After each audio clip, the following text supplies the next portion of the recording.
اعوذ باللہ من الشیطان الرجیم بسم اللہ الرحمن الرحیم۔ برادران اسلام، ایک بزرگ فرماتے ہیں کہ ہم سے پہلی امتوں میں ایک شخص تھا جس نے بہت زیادہ مال و متاع جمع کیا ہوا تھا اور اس کی اولاد بھی کافی تھی۔ طرح طرح کی نعمتیں اسے میسر تھیں۔ کثیر مال ہونے کے باوجود وہ انتہائی کنجوس تھا۔ اللہ تعالیٰ کی راہ میں کچھ بھی خرچ نہ کرتا تھا۔ ہر وقت اسی کوشش میں رہتا کہ کسی طرح میری دولت میں اضافہ ہو جائے۔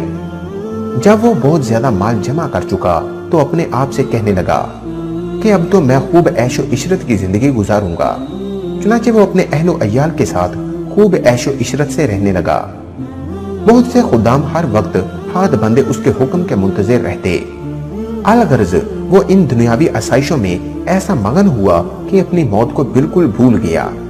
ایک دن ملک الموت ایک فقیر کی صورت میں اس کے گھر آئے اور دروازہ کھٹکھٹایا۔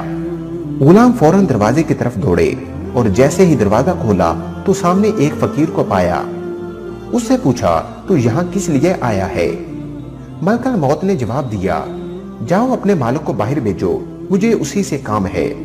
خادموں نے جھوٹ بولتے ہوئے کہا کہ وہ تو تیرے ہی جیسے کسی فقیر کی مدد کرنے باہر گئے ہیں۔ ملک الموت یہ سن کر وہاں سے چلے گئے۔ کچھ دیر بعد دوبارہ آئے اور دروازہ کھٹکھٹایا۔ غلام باہر آئے، ان سے کہا کہ جاؤ اپنے آقا سے کہو کہ میں ملک الموت ہوں۔ اس مالدار شخص نے جب یہ بات سنی تو بہت خوف زدہ ہوا اور اپنے غلاموں سے کہا کہ جاؤ اور ان سے بہت نرمی سے گفتگو کرو۔ خدام باہر آئے اور ملک الموت سے کہنے لگے، آپ ہمارے آقا کے بدلے کسی اور کی روح قبض کر لیں اور اسے چھوڑ دیں، اللہ آپ کو برکتیں عطا فرمائے۔ ملک الموت نے فرمایا، ایسا ہرگز نہیں ہو سکتا۔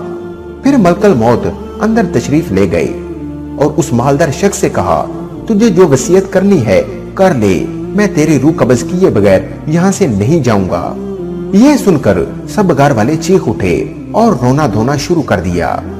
اس شخص نے اپنے گھر والوں اور غلاموں سے کہا، سونے چاندی سے بھرے ہوئے صندوق اور تابوت کھول دو اور میری تمام دولت میرے سامنے لے آؤ۔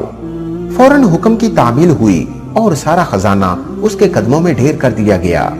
وہ شخص سونے چاندی کے ڈھیر کے پاس آیا اور کہنے لگا، اے ذلیل و بدترین مال، تجھ پر لعنت ہو کہ تو نے ہی مجھے پروردگار کے ذکر سے غافل رکھا اور تو نے ہی مجھے آخرت کی تیاری سے روکے رکھا۔ یہ سن کر وہ مال اسے کہنے لگا، تو مجھے ملامت نہ کر، کیا تو وہی نہیں کہ جو دنیا داروں کی نظروں میں حقیر تھا؟ میں نے تیری عزت بڑھائی، میری ہی وجہ سے تیری رسائی بادشاہوں کے دربار تک ہوئی، ورنہ غریبوں نیک لوگ تو وہاں تک پہنچ ہی نہیں سکتے۔ میری ہی وجہ سے تیرا نکاح شہزادیوں اور امیر زادیوں سے ہوا اور غریب لوگ ان سے کہاں شادی کر سکتے ہیں۔ اب یہ تو تیری بدبختی ہے کہ تو نے مجھے شیطانی کاموں میں خرچ کیا۔ اگر تو مجھے اللہ تعالیٰ کے کاموں میں خرچ کرتا تو یہ ذلت و رسوائی تیرا مقدر نہ بنتی۔ کیا میں نے تجھے کہا تھا کہ تو مجھے نیک کاموں میں خرچ نہ کر؟ آج کے دن میں نہیں بلکہ تو زیادہ ملامت و لعنت کا مستحق ہے۔ اے ابن آدم، بے شک میں اور تو دونوں ہی مٹی سے پیدا کیے گئے ہیں، بس بہت سے لوگ ایسے ہیں جو نیکی کی راہ پر گامزن ہیں اور بہت سے گناہوں میں مصروف ہیں۔ لہذا مال کی برائیوں سے بچ کر رہو اور اسے نیکی کے کاموں میں خرچ کرو۔ اللہ تعالیٰ سے دعا کرتے ہیں کہ اللہ تعالیٰ ہمیں عمل کی توفیق عطا فرمائے اور ہمارا خاتمہ بالایمان فرمائے، آمین ثم آمین۔ اس واقعہ کے بارے میں اپنی قیمتی رائے بذریعہ کامنٹ ضرور دیجیے۔